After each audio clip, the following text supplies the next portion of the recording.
Let it be a Nick and Jane, and let it be a Mr. Smith, a banker of Nick and Jane.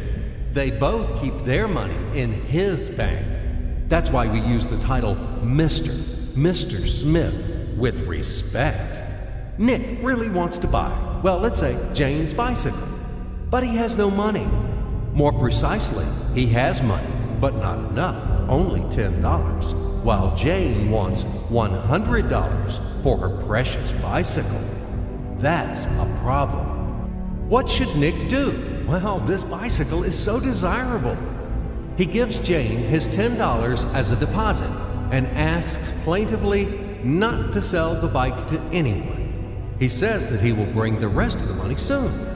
At the same time, he runs to his bank, to the respected Mr. Smith, to get a loan for the missing $90. As ill luck, Mr. Smith has no money at this moment, but he knows perfectly about $10, which Nick gave to Jane. And where will Jane bring his money to? That's right. She will put these $10 in her lovely bank to the same Mr. Smith.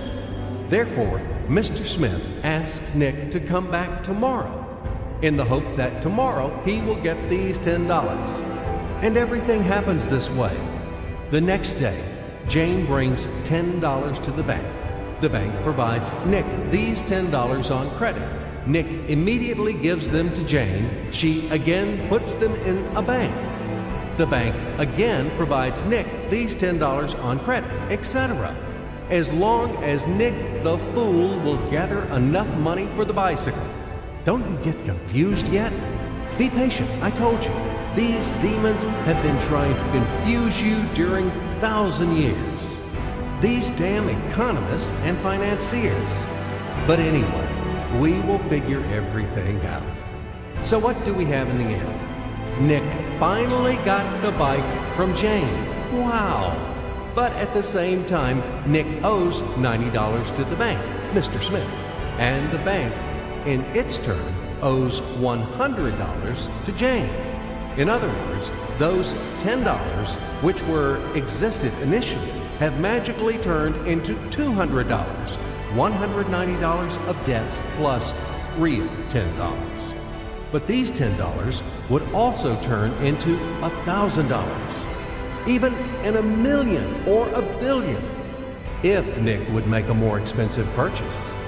In this case, our $10 would make the increasing number of its cycles, circuits from hands to hands. That's it.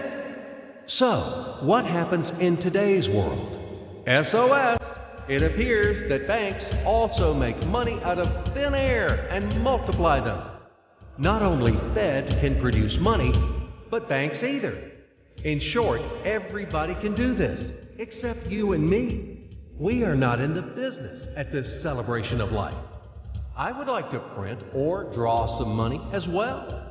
In fact, these banks multiply money without any control.